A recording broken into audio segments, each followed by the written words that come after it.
Hi, lovely ladies of your fertility haven. Welcome to day 5 of the Fertile Mind Summit. I am here with Kathy McKinnon. So Kathy is a transformation coach. I love that. I love that title. So basically you're a health coach, you're a life coach, you're a yoga instructor as well, and you are the #1 best-selling author or co-author of your chapter in Silent Grief, Healing and Hope, which is this amazing book with 15 women and their stories of infertility, which I just think is brilliant. And I also want to note that you are giving away 1 free copy to a lucky lady, depending on whether she posts. So if you're not aware, ladies, every time you comment on one of the live videos or one of the videos, you get a entry into the draw to win all of these amazing prizes, and that book is one of the prizes. So thank you so much, Kathy. Thank you so much for being here.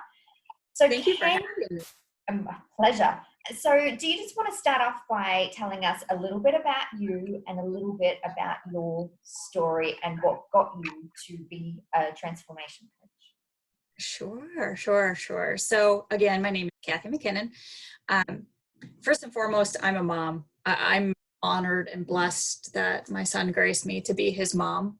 And my transformation coach journey was not something that I or as a kid, I never said I want to be a transformation coach. I want to coach people. But what happened through my infertility journey was my own life started to morph. Through that, I started to show up differently. And folks around me were like, what are you doing? You're showing up so differently. Like, can we get some of that? Whatever that is, we want some of that. I started helping a few local moms. One of my friends came to me and she said, you're doing this as a business. You could help so many more people. And I didn't really have a good rationale to say no. It meant you have to say yes. If you can't find a good reason to say no, it just kind of came about. But the whole hard work came through my journey. I now take all my learnings from my certifications and my 11 years research learning through my own trial and error, help my clients build their lives. So my infertility journey started, 13 years ago. So long ago when you say it like that. Yeah. Oh my goodness. But at the time, my focus was not on motherhood. My focus was, I'm going to dive into my career and I'm going to have a baby later. I always knew I wanted to be a mom. But I just thought, I'll get this career thing established, and I've the world, we're young, we're naive. So the first pregnancy came as a bit of a surprise. It was not a plan. It was a complete surprise. And so when it came, I honestly was like, no, I'm not ready. I'm still doing my career thing. You know what? I always said I wanted to be a mom. And so I was on this mixed emotion roller coaster. The ultrasound came and I was told it was not a viable pregnancy. And that kind of crushed me because I had just psyched myself up for, we're okay for this. We're going to do this. And no, you're not. And so I told myself, you know what? I'm at a point in my career where I'm comfortable where I'm at in my career. Now I'm to delve into this motherhood thing. But pregnancies 2 and 3, cycle is 1.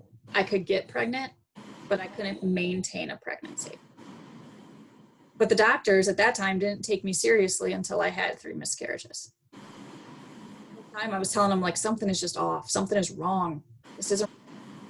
But we know more now than we did 13 years ago. And they just said, 1 in 4, it's common, you're young, you have time, all this. And I was just like, no, something's off. And so after that 3rd miscarriage, I went to for just a general workup as a starting point of like, what could possibly be wrong here that this keeps happening? And it was by complete random fluke that, you go to the doctor and they feel your neck to see if you have nodes. And when she did that, she actually felt a lump in my throat, which I had never felt it before. And I didn't have any symptoms. And she said, I want you to go have this checked out. And to be honest, at that point, I wasn't going to go have it checked out because I was so tired of doctors and being poked and prodded and being, told you're fine. And I was like, I'm going to go to one more doctor's appointment. They're going to tell me I'm fine. It's just a waste of my time. And it's a detour from the fact that I really just want my baby. Mm-hmm. What does this have to do with my baby? Yeah. So, long story short, that was how my thyroid cancer was found. Wow. Yeah. So it is good that I actually did go to that doctor's appointment, have them check it out, because the lump in my throat was cancerous and had to be removed. Far out. And there's so much in that, isn't there? And I'll just pause you on that journey, because otherwise I'm gonna come back. But yeah. It's so important, your intuition. So you knew that there was something wrong. But unfortunately, what we do on this journey is we put ourselves into this statistic bucket.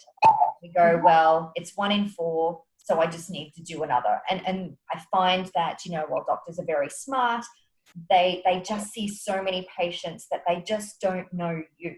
And you know you better than anyone else. And I think that if anyone, for all of the ladies watching, I think it's really important to note that you know your body better than anyone else. And if you feel that there is something just not right, just don't take no for an answer. Right. Ask the questions. Ask all the questions and ask them. Absolutely. And that's the thing. Even though I was at the doctor for a workup trying to get answers, I guessed it was in my thyroid. Yeah. All I knew was this isn't right. Yeah. And I couldn't place it. And it's interesting that you said that, you almost didn't go and get it tested because you just wanted to have a baby. And that's what we do so often as well, isn't it? That we're just kind of like, I'm not going to look after me because I just want to have the baby. And that test, it's looking after me. It's not going to get me my baby. Just tell me how to get my baby. And we become so focused and so consumed that we forget to take care of ourselves. It almost becomes neurotic, right? Or at least I can say I became neurotic about it. The tracking of everything and temperatures and this and that and drink the tea. And it was obsessive. It was truly obsessive. And I was like, what part of motherhood was I missing? Right? Because getting pregnant was just what you should do as a woman. It should just come naturally. Yeah. And I thought whether or not I had at the time, where we knew it was cancerous, whether or not I had this lump in my throat, I'd be able to get pregnant, right? Like, it's just what women do. Yeah. And it's because you decided as well. And I don't know about you, but when I decide that I want to do something, I'm going to do it. There's no way that you can stop me. And so when you made that conscious decision of this is what I'm going to do, you committed to it. And that's what we do. We commit to it, hell or high water. It doesn't matter what it does to our body. But this is where the transformation comes in. So tell me what happened next. So they found the lump.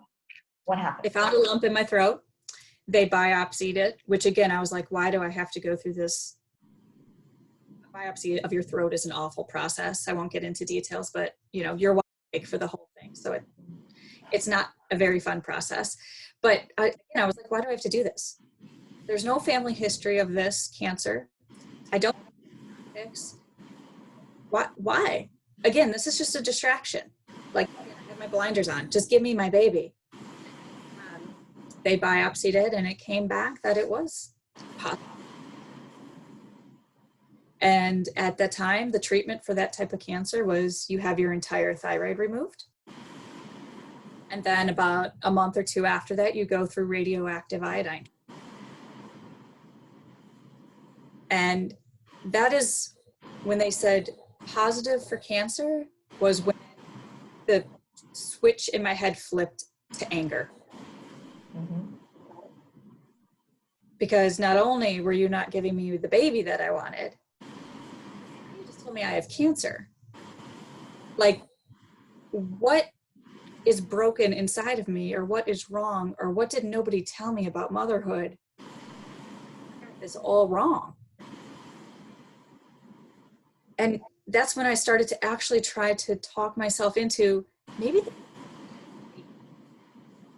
this is telling me that we're putting you all these distractions in your way for a reason, because it's just,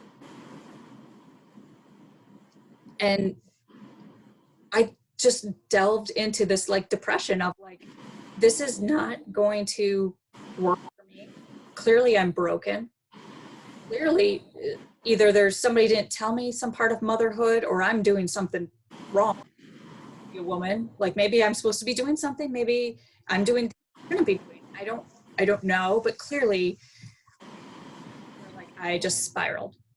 Mm-hmm. And then to your point, it's interesting that your first thought there, the first emotion that came up was anger. And anger is such an interesting emotion because that's usually what comes up first, because it's easy to come out.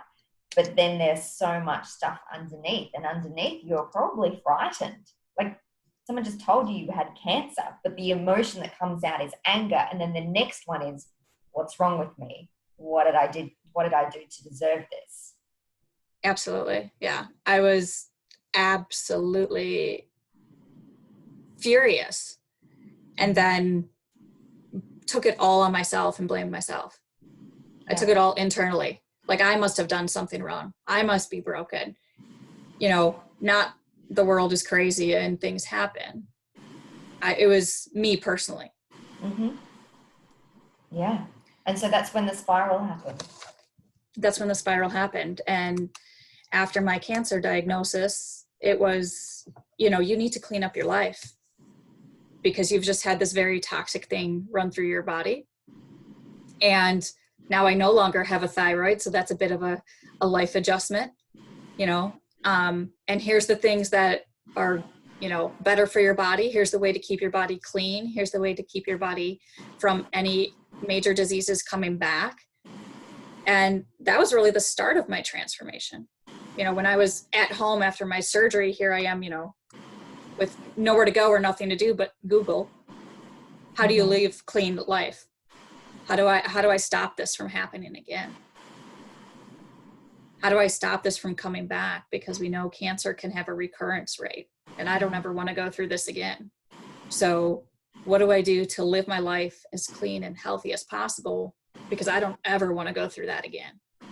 Yeah. And it's sad that it takes something like that to make us make the change. It's usually, unfortunately, us hitting rock bottom, and it is with nowhere to go. And I always think about this, and I always wonder why we wait until we hit rock bottom. And for me, in my head, it's because we actually hit the bottom and there's nowhere else to go but up, so we can propel ourselves up. But when we're in the middle of it, we're just floating, we're just sinking and sinking, and it's just so hard to see up. Well, and you know, at the time before all of my miscarriages, I was young, and when we're young, we're carefree. I was eating whatever I want, drinking whatever I want, not working out, doing whatever I want, because I thought I was invincible, as we all do when we're younger. And I thought I had all the time in the world to have babies. And, you know, I didn't think twice about it.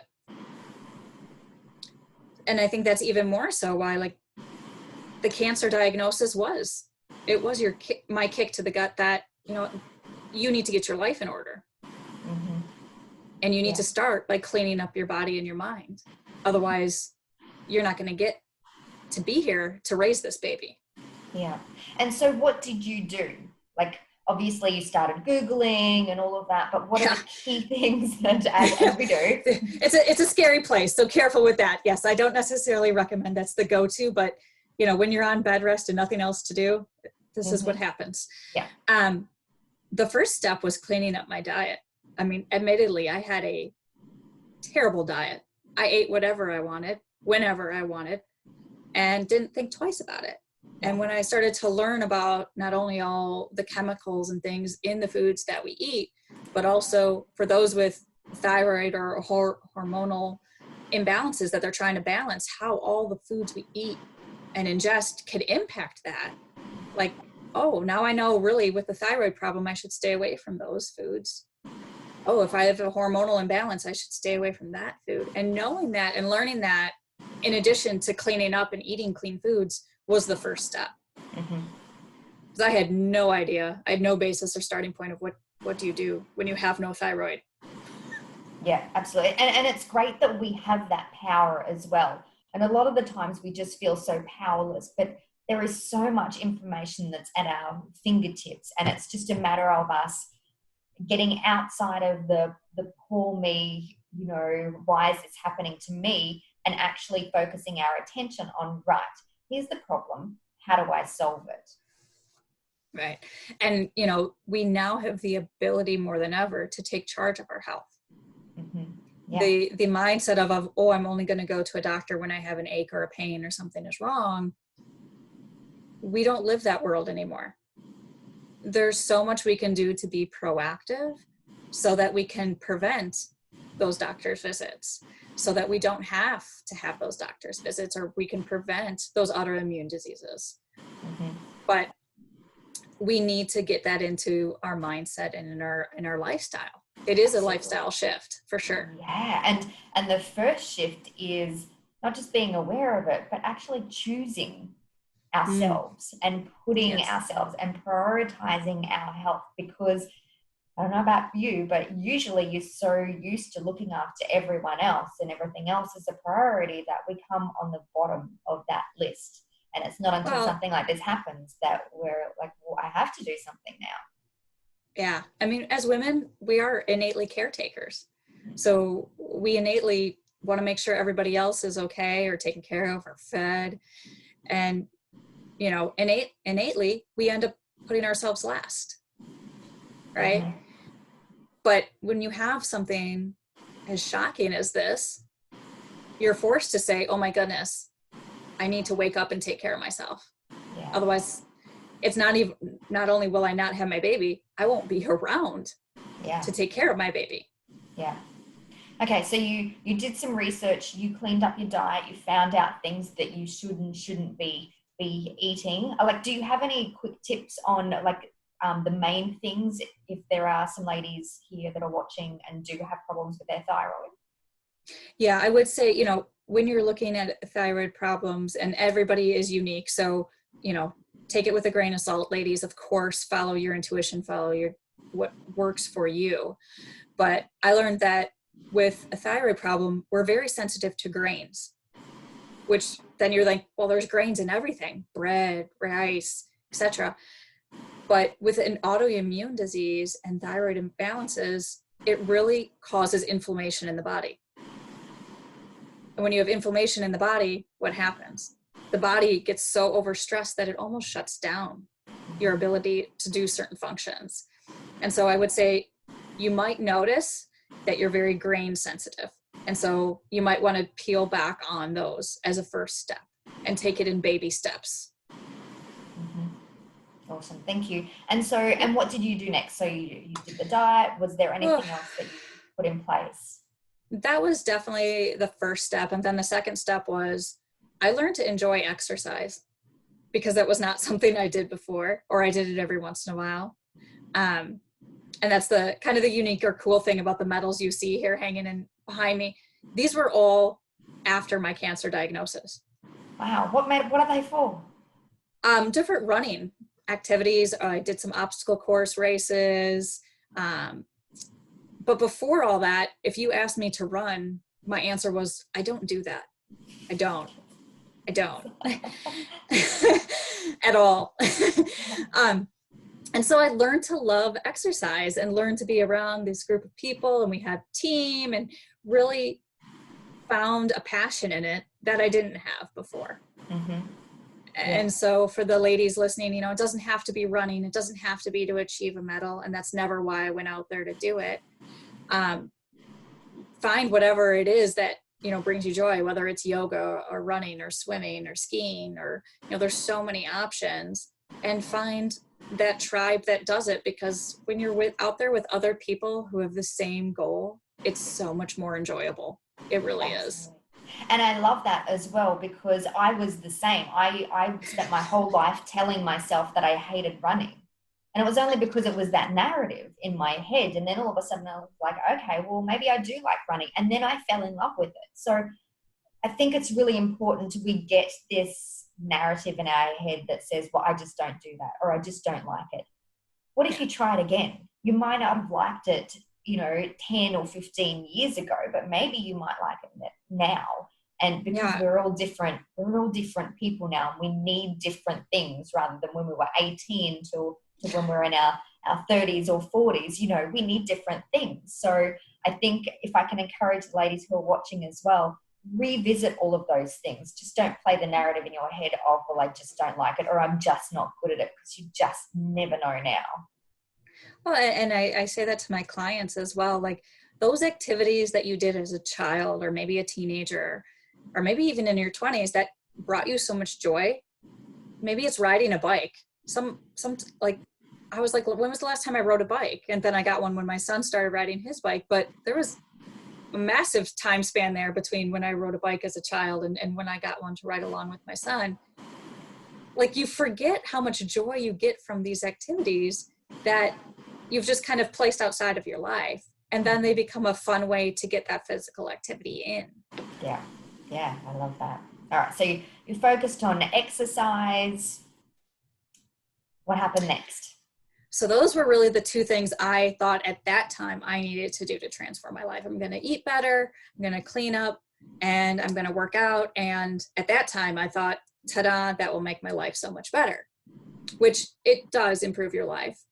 But there was a third component that at that time I did not address, and that was the mindfulness component. And so I took eating better and I took working out into my continued pursuit to have my baby once I was cleared from my cancer treatments, which you have to wait 12 months after any radiation. So that made me, as you know, edgy, because you're like, I just want my baby. I got my blinders on. Mm-hmm. I want my baby. So I was counting down that 12-month timeline like you wouldn't believe, like the crazy lady. So as soon as that 12-month time point was up, I was like in the infertility doctor's office, like, okay, we need to make this happen now. And, and I'm sure, and God bless the doctors in the cancer center that I went to, I'm sure they were not trying to terrify me, but they told me that the radiation treatment that they had given me can actually cause you to go into menopause earlier. And so I looked at them and I'm like, how much earlier? Like tomorrow? How much time do I have? Like, and of course, there's no way to know, right? Everybody is different. But I just saw like this train coming at me, like, we need to make this happen. Because that clock just kept on ticking really oh my goodness. loud. And I knew my mother had gone through menopause very young in life. She was only 38 when she went through menopause. And so here I was, 29, and I'm thinking 38, earlier than 38. Oh my goodness, we have like this small window where we need to make this happen. Do this now. Or, yeah, like, I don't know, infertility doctor, whatever you need to do, but this has to happen. And so we started Clomid, we started injections, we started anything we could do to ensure that when I did get pregnant, I was able to maintain the pregnancy this time. Unfortunately, pregnancy number 4, that did not happen. I got pregnant just fine, but I had that miscarriage. And so again, I was like, what are we going to do to actually make this happen? Because now here, I'm cleaning up my body. I'm cleaning up, eating better. I'm doing everything I need to do. Again, I went back to the obsessiveness of I'm drinking the tea. I'm tracking everything. I'm giving myself injections. I'm taking my Clomid. I'm going to the doctor's appointments. And yet another miscarriage. Like, maybe this isn't meant to be. Maybe I am just fundamentally broken. And I, at that point, said, the doctors were saying, Kathy, maybe your body just needs a break. This is a lot between the cancer and the cancer treatments and the miscarriages. Like, you need to maybe let your body have a break. And all I saw was that train coming of like, we only have so much time to do this. I need to push on. I need to push on. And like you said, not necessarily taking care of myself as well as I should have, but I knew this clock was ticking and I had to do it. And so after that miscarriage, I went through another round with the Clomid and the injections. And again, I got pregnant. And then I just sat there on edge, like, is this going to end in a miscarriage? Mm-hmm. At what point? Like every day I was just so on edge because I thought, when is the shoe going to drop? Yeah. Right. And that's a really valid thing as well. And I do have a number of ladies in my community who have fallen pregnant, but then all of a sudden, because we're on this journey and we think, I just need to fall pregnant. But now they're pregnant and there's that fear of, is it going to end in miscarriage again? What's happening? You know, like it's that feeling that just doesn't go away. So it stays with you. So you were right in it. Yeah. I had everyday anxiety of like, today, is it going to happen today? Tomorrow? Okay. I made it through today, but what about tomorrow? Mm-hmm. And I went through the whole pregnancy like that. Okay. Now, when I was initially pregnant, and I laugh because I'm like, when we're on all those infertility drugs, they cause crazy things. And I don't know about the other women, but I would have very crazy dreams that I would remember. And I don't typically remember my dreams. But I remember one morning I woke up and it was the morning that we were supposed to go for our first ultrasound. So of course I was on edge again. Like, is this ultrasound going to show a heartbeat? What's going to happen at this appointment? But I had this dream that, oh my goodness, this pregnancy is twins. And I remember telling my partner, I'm like, I just had the craziest dream. I had the craziest dream that the doctor told us this was twins. And he's like, yeah, okay, sure. It was just a dream. You're on all this medication. You're sure. Okay. And then we went to the ultrasound appointment and there were 2 heartbeats. What? I know. And I was like, oh, this wasn't the all the medication giving me crazy dreams. There's 2. Okay. All right. 2 is a manageable number. We can handle 2 at least, you know. And again, it was mixed emotion because I'm like, oh my goodness, twins.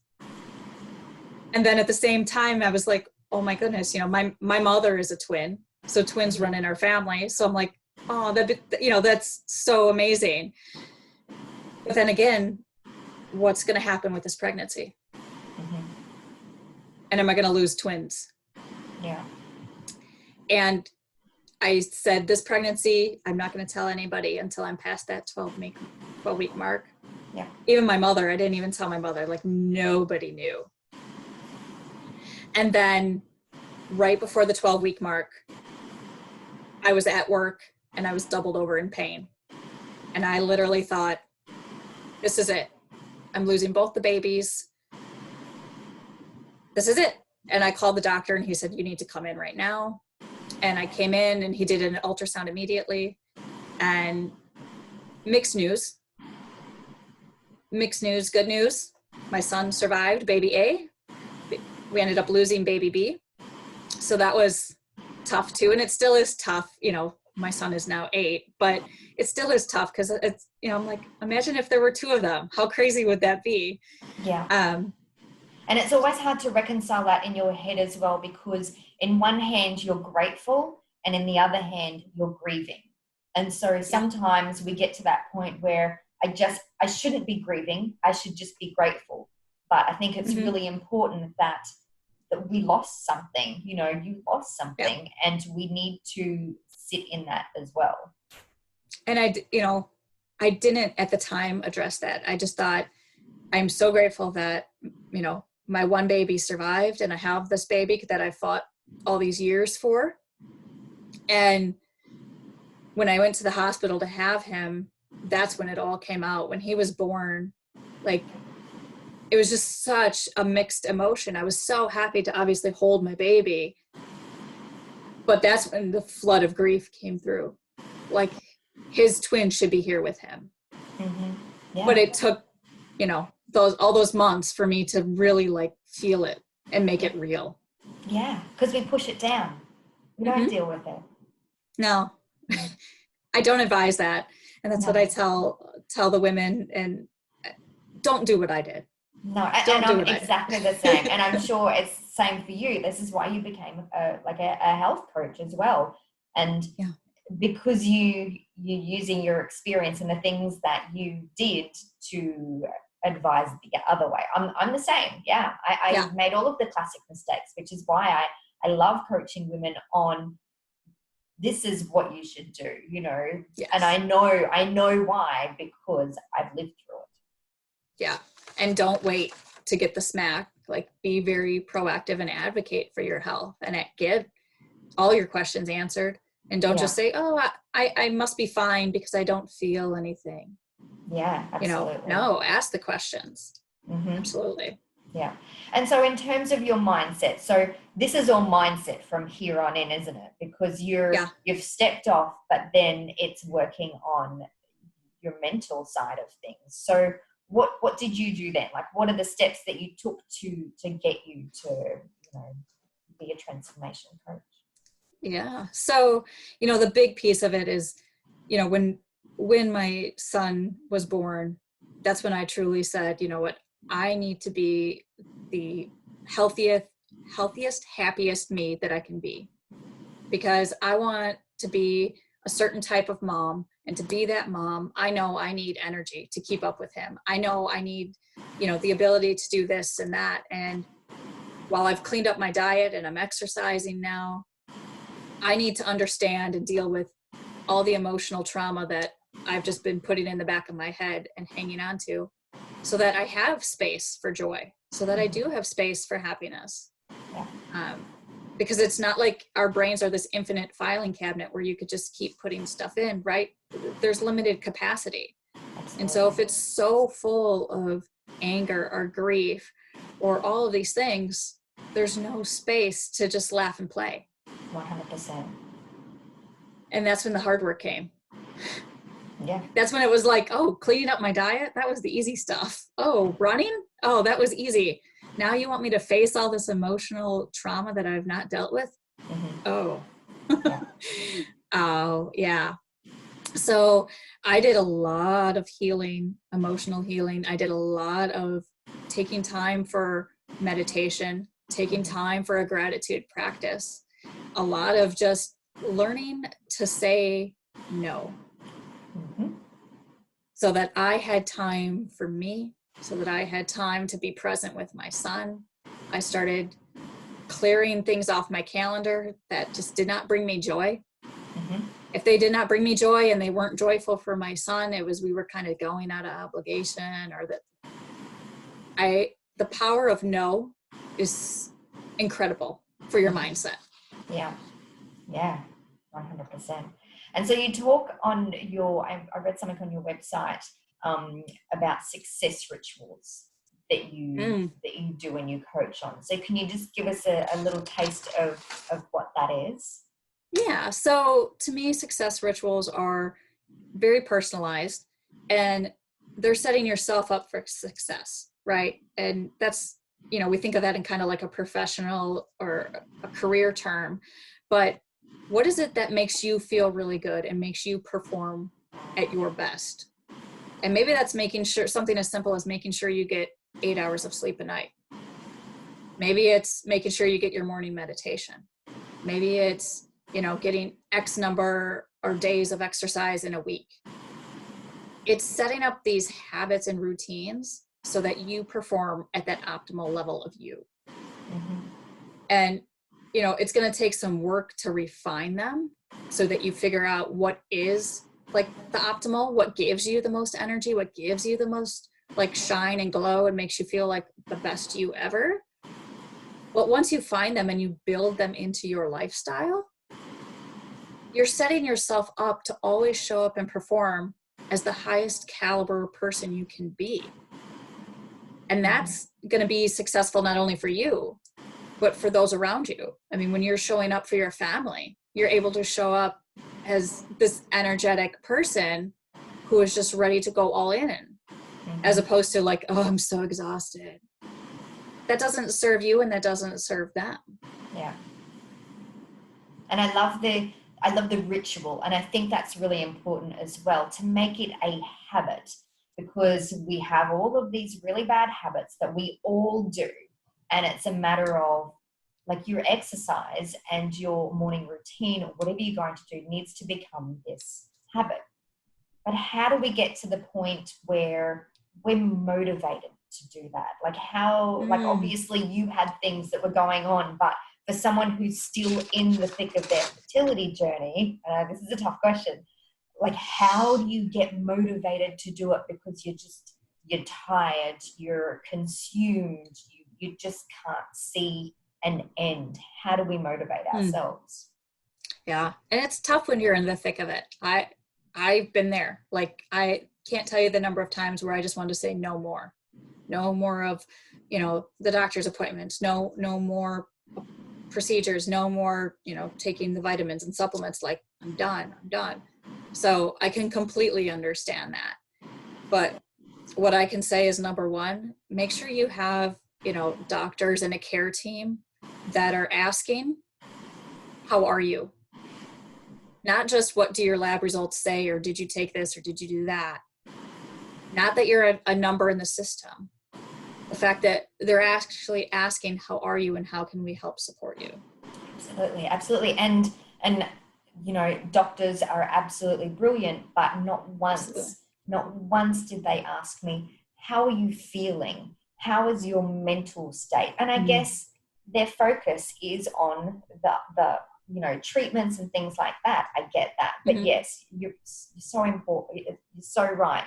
For me, to getting out of it, like, I hired a coach, because that's what you would do if you wanted to get into a fitness routine. You could buy a gym membership, but then that's not going to motivate you to actually get off your ass. You get the personal trainer. Right? Yeah, you get a personal trainer. Yeah. Absolutely. Yeah. And that's why I say care team, because it's not necessarily just your infertility doctor or your physician or your OB. Again, whether it's a coach, a counselor, a therapist, like, do you have these people in place to support you? Yeah. So someone who's there to look after you. Yeah. When you're not strong enough to do it yourself. Yeah. It's not just that support team. Like, do you have a tribe of friends or family that aren't that close to the process, but are still there to help prop you up? Because sometimes it's very helpful to have people that aren't as close to the process because they're not as emotionally attached to it. Same thing with, like, a coach or a therapist or a counselor, right? Because they're emotionally detached from it, so they can better support and help prop you up. And you need this, right? You need this tribe behind you, because we can't do this alone, and we weren't meant to go out and do this alone. Yeah, absolutely. And so, what would be, out of everything, the one piece of advice that you would tell one of these women who are in the thick of it right now? In the thick of it right now, the number one thing I would say is, if you have not done this already, sit down and do it. Like, write out, what is the vision of the person you see yourself being? And that can be physical, that can be mental, that, it could be anything from lose 10 pounds, or it could be anything to, I want to be more mindful and have more space for joy and less hurt. Whatever that vision of yourself is, write it down. If you want to, draw a doodle. I have actually drawn it out before. But what is that vision of yourself you want to be? And then truly assess, where is your health at currently? And what do you need to do to help get you to that vision, right? If that vision is, maybe, I don't know, maybe I need to lose 10 pounds to get to this vision. That's the vision I want of myself. Well, okay, then we need to put some steps in place to help get you on that path. We need to look at what you're eating. We need to look at what you're putting in your body. We need to see what you're doing for exercise, right? But understanding where your health is going to help you get to that vision so much faster. Because health is wealth. If we don't have our health, we can't show up for all these other things. I can't show up to be a mom if I'm not healthy. And now that I'm finally blessed with my son, I'm doing everything I can to be the healthiest me, because I want to make sure that I show up 110% for him. Yeah. And there's so much truth in the saying healthy body, healthy mind, because it all really does flow in. Absolutely. And so in terms of your mindset, what would be the one thing that you did that you were like, wow, and that you may still do today? What's the one thing for your mindset that you just kind of like, yes, this works? For me personally, it was yoga. Okay. Yep. Because yoga is so much more than just stretching, right? People think yoga, oh, you're touching your toes or you're bending or you're stretching. What happens on that mat is so much more mental than physical sometimes. And yoga, every time you go, can be a different experience. There's sometimes you can go just like the gym. You can go and you can show up and you can go through the emotions. And then there's other times where you can leave the class almost in tears because Shavasana was such an emotional moment. And the ability to leave it all on the mat with no judgment, in your own space, in your own time, for me personally, that has been like my go-to thing. Yeah. And I love it too. And so it's just a matter of finding what works for you. Yes. Absolutely. Yep. And so thank you so much for being here. Now, thank you. If the ladies want to get in contact with you outside of this forum, how can they find you and what kind of resources do you provide? Sure. So if they want to find me, I am on Facebook and Instagram under Wellness Warrior Coaching. I will have my website launching soon, so I will have that. I'll put it in the notes as soon as that is launched. It should be at the end of this week. And what kind of resources I provide. So, if you're at the point where you just want to read the book and you think the book is your time and space of what you need, Silent Grief, Healing, and Hope, you can find the link to purchase it both on my Instagram and Facebook.